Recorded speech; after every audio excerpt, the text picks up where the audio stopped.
Celebration 2000, a time to rejoice, remember, and revere the Tlingit, Haida, and Tsimshian people.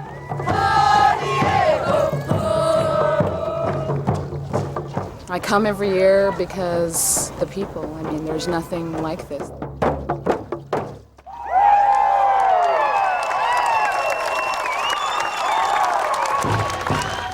Well, it gives young people a grasp of their heritage.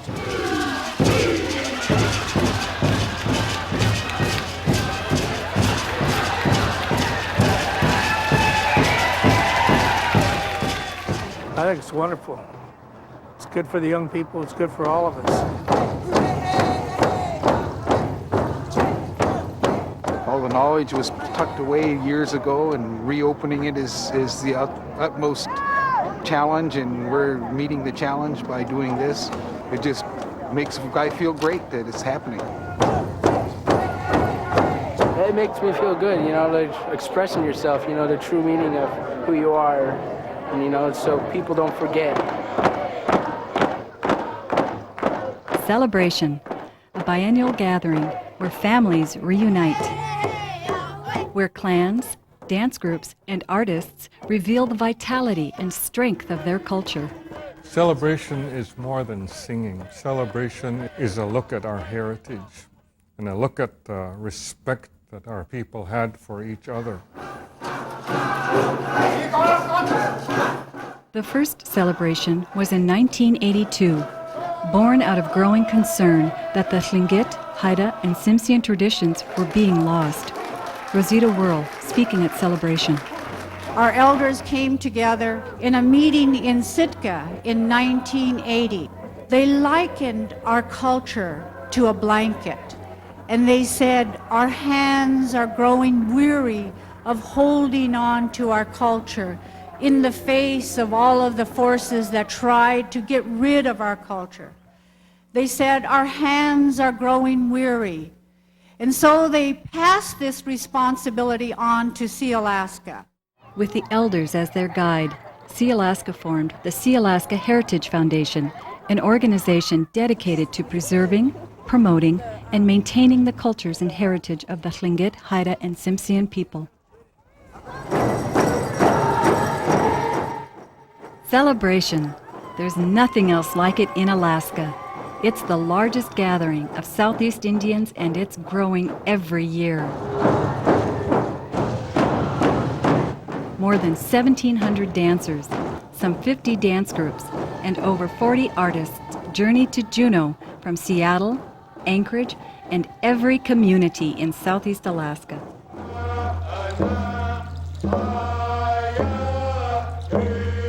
The event features 3 full days of dance performances, a parade through downtown Juneau, canoe racing, and an arts and crafts fair. Celebration weaves dance, traditions, and song into a cultural blanket. It's so fantastic to see all the dance groups. Everybody is grabbing at their culture before it escapes. They're trying to capture it for themselves, and they're doing a very good job. The Tlingit, Haida, and Tsimshian people live on the coastal islands and mainland of Southeast Alaska and parts of Canada. This rich, forested coastland provided a bounty for the people to not only survive, but flourish as a society. And with a flourishing society came a complex culture, one that thrived for thousands of years, a society based on balanced and reciprocal relationships between the land, the animals, and the spirits. The availability of abundant resources and leisure time supported the development of a complex culture and artistic traditions, which included song and dance.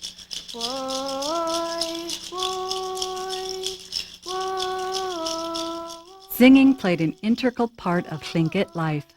Songs recorded history. They reinforced social and family ties. They symbolized the special relationship between the Tlingit and their environment. songs were composed for every emotion and situation. Singing was considered honorable and important. Everyone participated.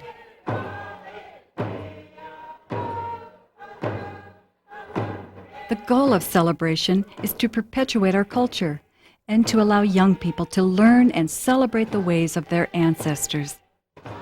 But the main focus of this is, I think, is to begin educating the youth, about the culture and the old ways. And I think they're being very successful, and I appreciate that. Through singing and dancing, young people learn traditional values and the significance of regalia and clan crests.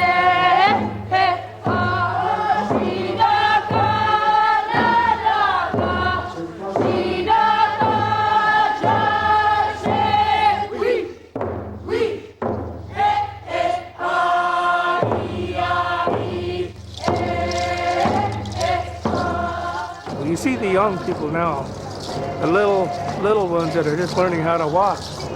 They're not only learning how to walk, they're dancing along with the rhythm. And they're learning their language. They're learning not a second language, they're learning their own language first.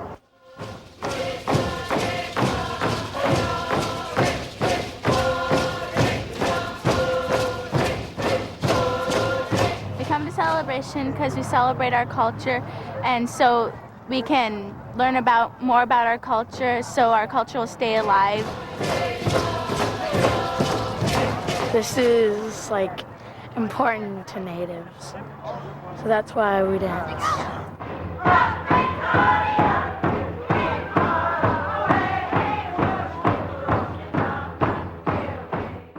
My grandmothers, they told me that what they are passing on to me is to be passed on. I'm not to sit on it, is how they said it in Tlingit. You are to teach other people. And when you teach someone, you tell them, they in turn have to teach someone else.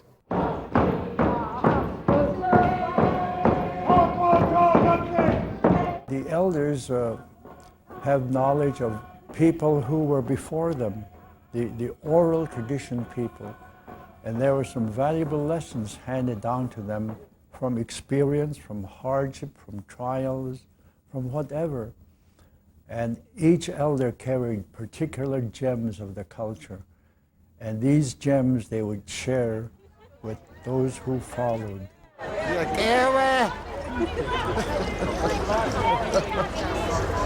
Elders, of course, are our repository of knowledge.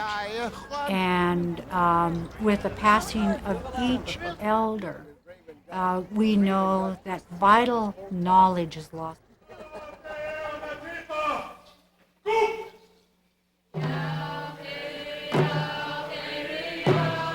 Part of that vital knowledge includes understanding the ownership of songs, which are regarded as valuable property. The ownership laws of songs we have to hold dear to our heart in respect to the ancestors that have gone before us. It's not like we could go out and just come up with a song and say, this is a song we're going to use. We have to go through a certain protocol. When I'm teaching a song and we invite somebody to participate in our group and they belong to a different clan, then that's one way we can ask permission to use their song. The inside coming in song is a song from the interior. It's called Shikdaka. We used it as what we call an outside song to identify the Yaktat Mount St. Elias dancers. And as far as I know, that is the only dance group that was given permission to use that song.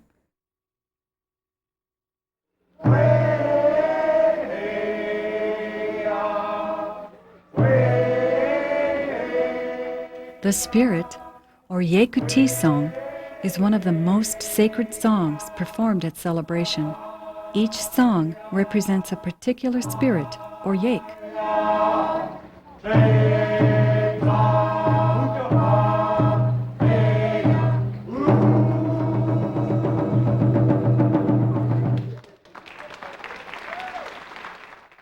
Song leader Gilbert Fred tells the story of the origination of two blanket dances. Before the flood,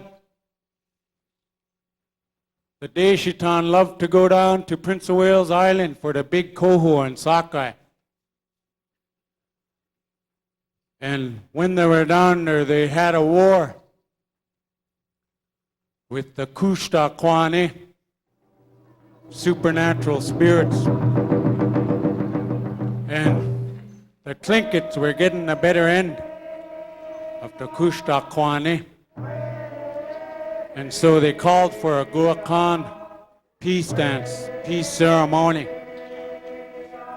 And at this peace dance, the Kushta Kwane told the Deshitan, "We will come in." And when they danced in, the only thing they saw was the hats.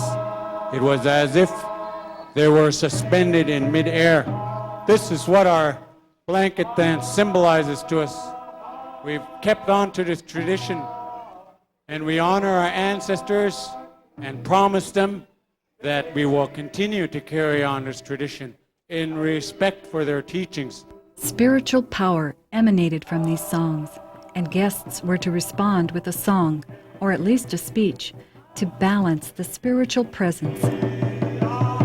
When we do spirit songs in Angoon, very serious business. We don't allow a spirit song to linger in the air too long. So we're going to balance those Wushkitan spirit headdress songs with two raven ones. Yangiwani?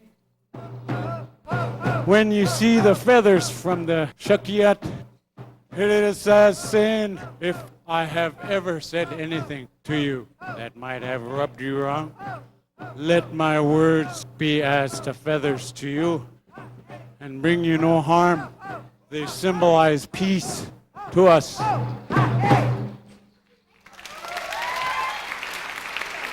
Yeah, we've been traveling, huh, Susie? Huh? We traveling. Susie, come down. She come from Whitehorse. Yeah, you got no.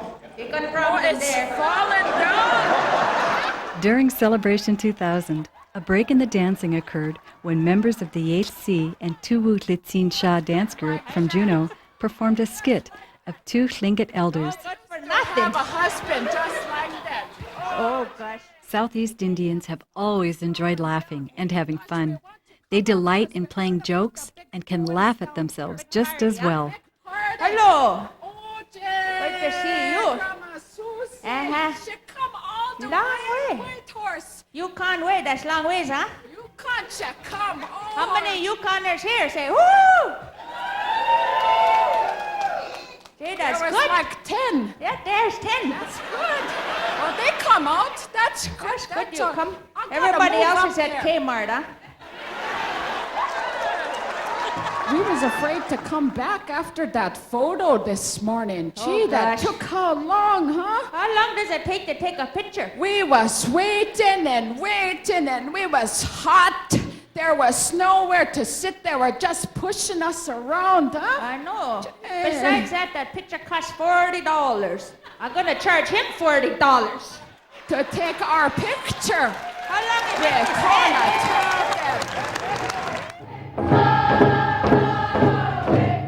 The Yakutat Mount St. Elias dancers perform the ptarmigan dance, a dance that reflects the close relationship between people and animals. Our motion is like the ptarmigan, and you hear when we're singing, the kids are imitating a ptarmigan. And then George shoots him with his shotgun, and they fall. And then the song just starts again slowly. Like they're coming back to life.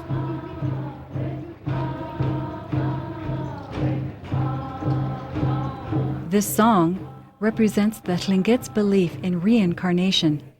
Animals give themselves to humans and then are reborn to be taken once again.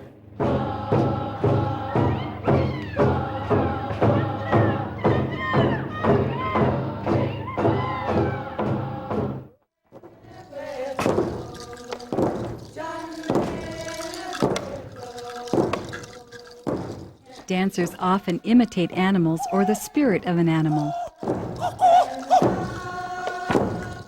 So as I grew up, I watched the raven.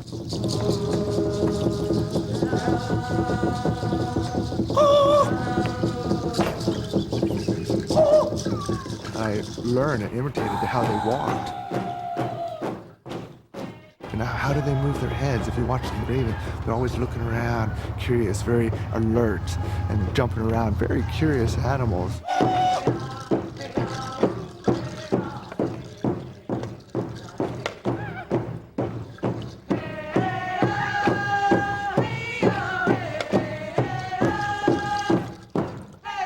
The elders describe it as a being that has this pride, this magical sense of a mystery, and the creator, teacher, magical being.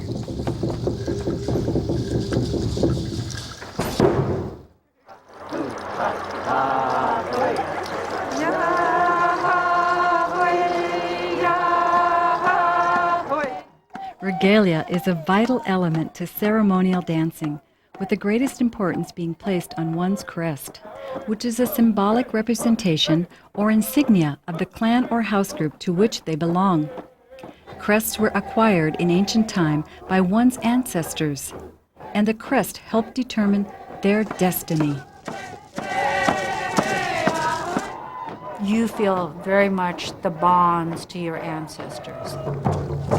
It's a powerful feeling to know that your ancestors acquired a certain kind of crest in an encounter with some wildlife, and as a result of that encounter, your clan adopted that animal as a crest. I mean that takes you back who knows how long, thousands and thousands of years, or as the Tlingits always say, since time immemorial.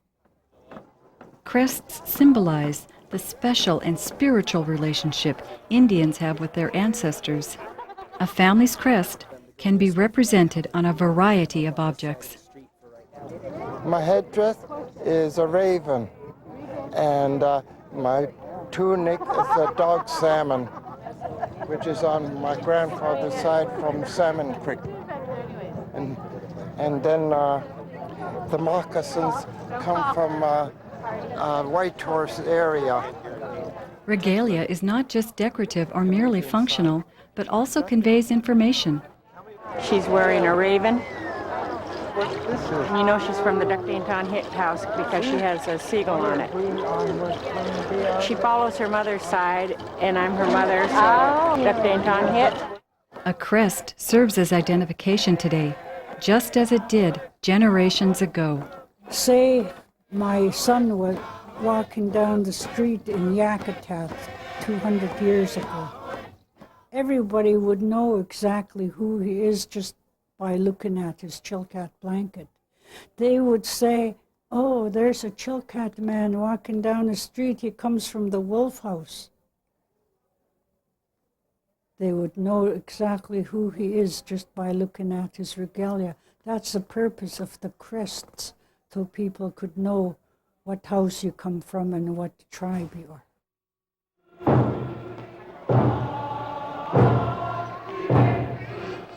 Regalia in ceremonial dance is inseparable. Showing your crest is incorporated into many of the dances at celebration.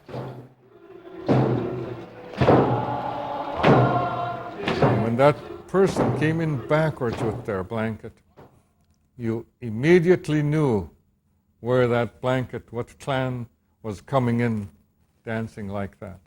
And that was the reason why they came out dancing backwards, so that people could see which clan was being represented.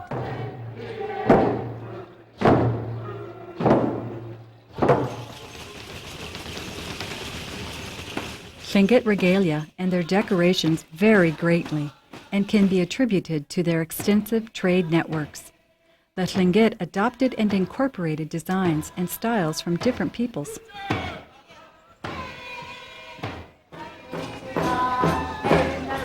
Probably the most well-known and highly prized regalia garment for Alaskan natives are Chilkat blankets. This blanket, woven from goat wool and cedar bark, was always treasured and reserved only for special occasions.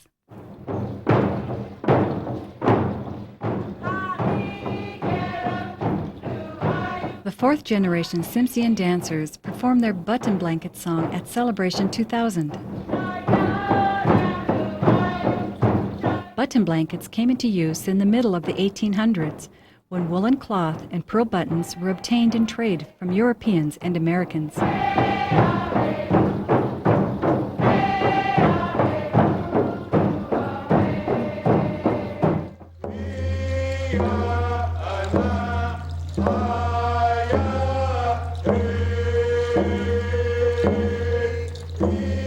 Masks rank among the most sophisticated art forms created by Northwest carvers. Most native peoples from Tlingit to Kwakiutl use the masks for several purposes.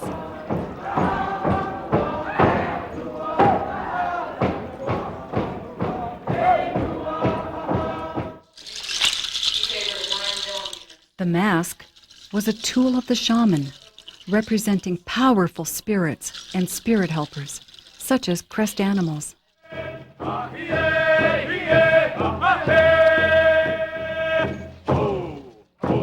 Some groups display beautifully creative masks with movable parts, such as eyes that open and close and jaws that chatter.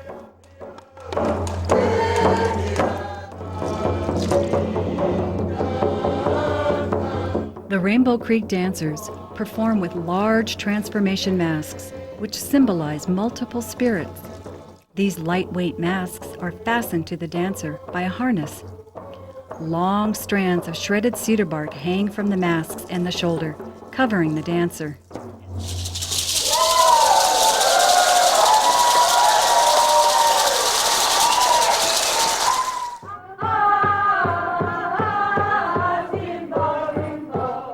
When Celebration started in 1982, there were only 12 dance groups and about 150 participants.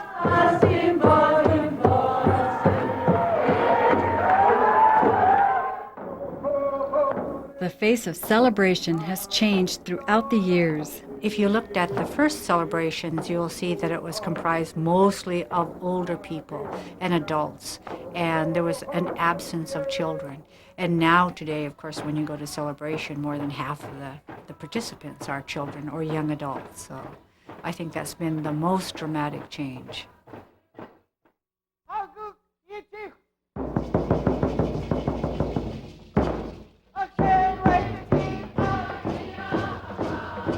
Children have always been encouraged and included in dancing. Many of the young people in the first celebration are now today's most skilled dancers. They know their culture and feel great pride in who they are. It gives them a sense of belonging, and they do traditionally belong to the clan and to the tribe. Celebration attracts the largest number of natives throughout Southeast Alaska. It's a time for elders and young people to come together and celebrate their heritage. I think that Celebration symbolizes our culture and our cultural reawakening. And I would say that after 20 years, it also represents an affirmation that we're going to be here. Even though our world has changed around us, we've managed to incorporate those changes into our culture.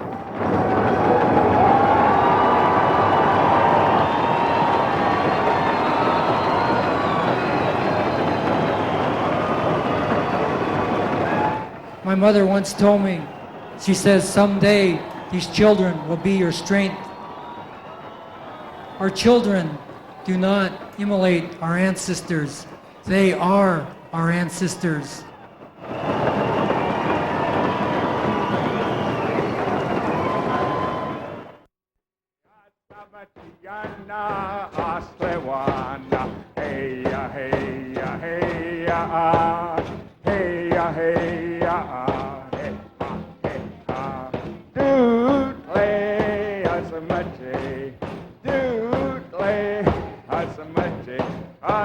Asabatiana Aslewana Heya Heya Heya Heya Heya Heya Dootle Asamache Dootle Asamache Asabatiana Aslewana Heya Heya Heya Heya Heya